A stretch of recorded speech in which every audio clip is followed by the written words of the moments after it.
Bem-vindos a mais um vídeo aqui no canal. Na verdade, quero convidar vocês a passar essa semana com a gente aqui na IFAT. Esse encontro que faz a diferença dentro do saneamento, dentro da infraestrutura urbana, dentro do meio ambiente, é um evento mundial e dessa vez está desembarcando aqui em São Paulo, esse elo entre o que tem de mais avançado no mundo e o que temos aqui no Brasil. É a bola da vez do saneamento, da infraestrutura, e cada vez mais a gente tem visto isso nas ruas, nas obras, em cada estação de tratamento de esgoto de água que é instalada. Eu convido você a entrar nesse mundo com a gente, a participar desse networking, a subir o nível da engenharia junto com o nosso time Arena Infra, que está aqui como parceiro da IFAT, como parceiro desses encontros que fazem a diferença dentro da vida dos profissionais, dos fornecedores, dos players, que faz toda essa mudança acontecer. O nosso canal fala muito sobre métodos, materiais e máquinas. Unindo esses três pilares, a gente consegue sim subir o nível das obras, subir o nível de qualidade de tudo isso que a gente vem realizando para cada vez mais trazer um ambiente mais seguro, um ambiente no qual a gente consiga ter acesso ao saneamento. Bem-vindos à IFAT 2025, bem-vindos ao podcast Arena Infra.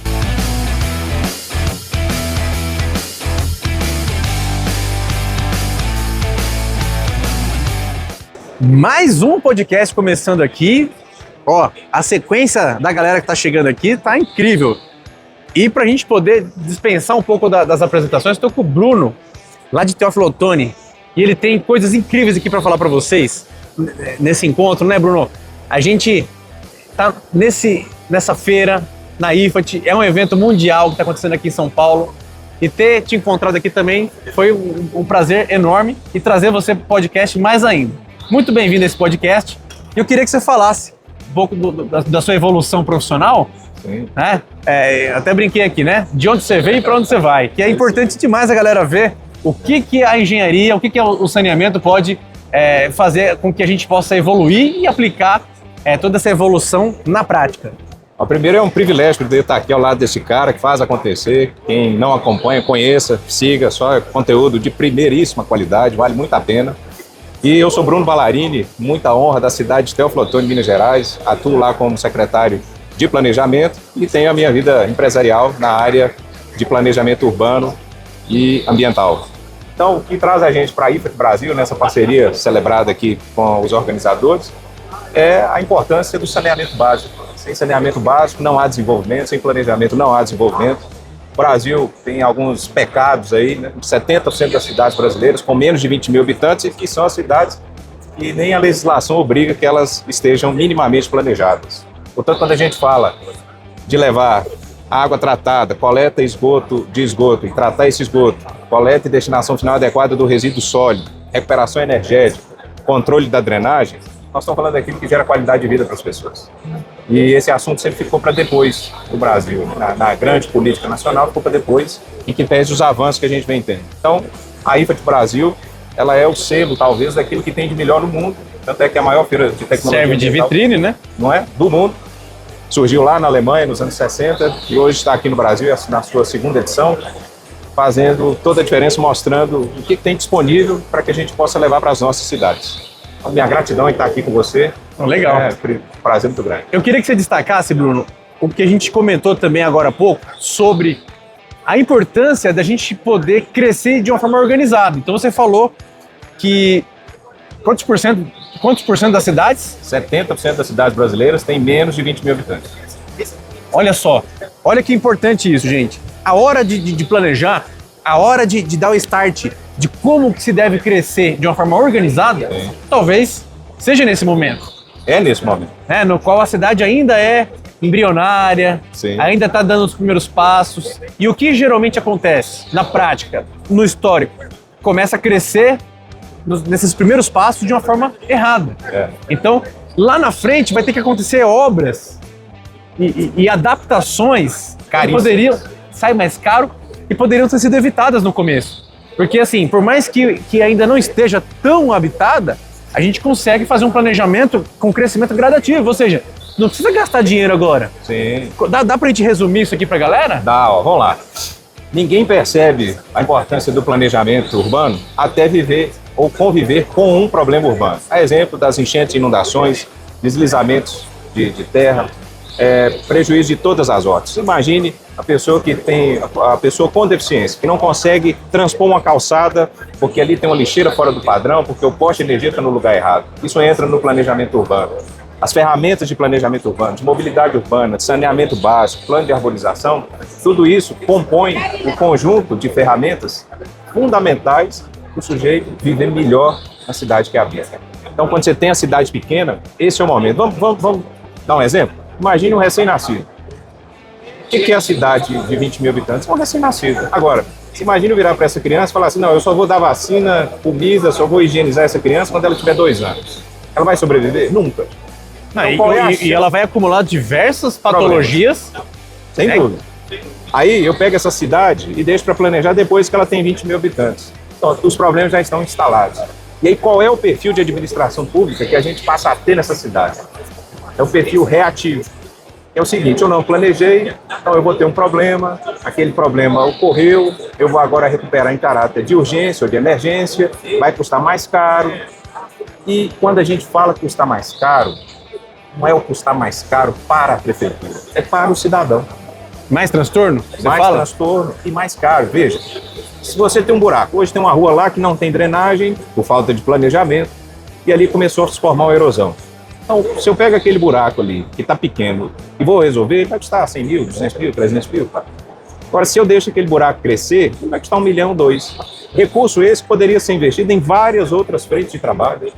Em vaga de creche, em vaga de escola, em vaga hospitalar, sabe? Em melhoria do trânsito, em requalificação de vias.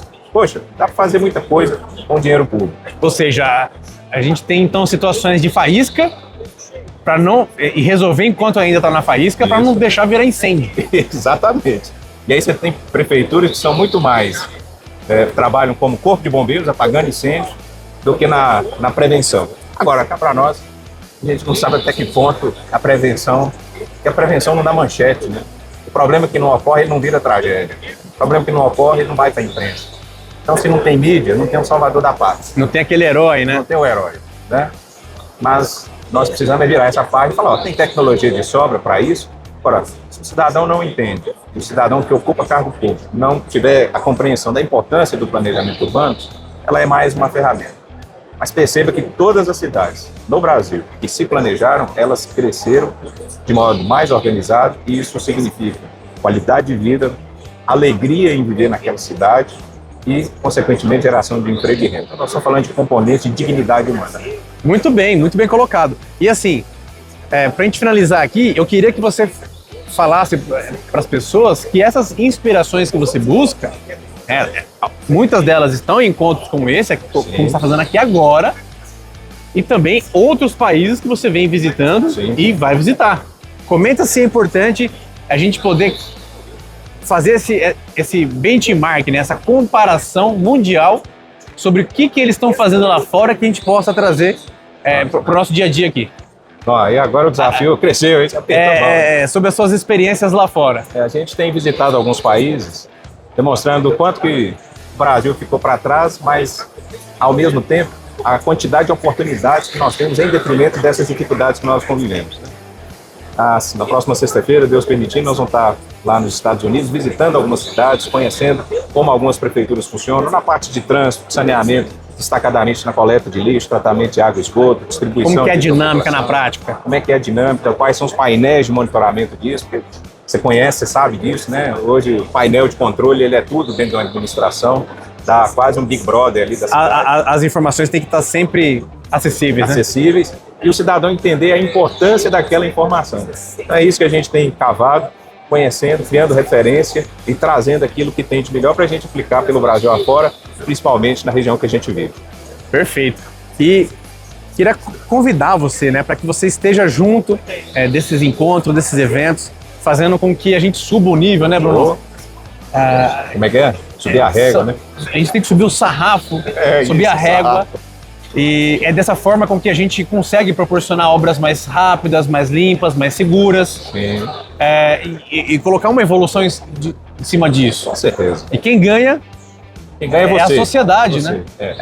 E quem ganha também é o profissional que se adapta a isso. Quem ganha é o fornecedor que está dentro dessa cadeia. Sim. Todo mundo sai ganhando com essa evolução toda, né? E eu sou a prova viva de que eventos, encontros como esse fazem com que a gente absorva essas informações e coloque ela em prática. O método não destrutivo, que é o que a gente mais realiza aqui, surgiu numa feira, no evento. Sim. Né? E a gente hoje respira isso, emprega famílias por meio dessas inspirações que a gente vê desses eventos. Então, que sirva aí de inspiração para que você também participe disso tudo, se aproxima, evolua profissionalmente. E eu quero pedir para que você compartilhe esse vídeo aqui do Bruno, compartilhe, deixe o seu like, deixe o seu comentário, para a gente poder servir de exemplo também, né? Inspirar as pessoas, né, Bruno? Sim. E atrair cada vez mais a evolução do planejamento, a importância do planejamento lá no comecinho. Sim. Ó, para a classe política é o seguinte, planejamento não dá voto, mas dá resultado. E para o cidadão é o seguinte, tudo aquilo que não é planejado vira gambiarra e você paga mais caro. Então compartilhe também a sua experiência conosco, o seu problema. Quem sabe dialogando a gente consegue dar sugestões e caminhos para que você viva melhor. Recado dado, hein? Ó, até o próximo podcast que isso aqui tá bombando. Top demais. Minha gratidão, hein?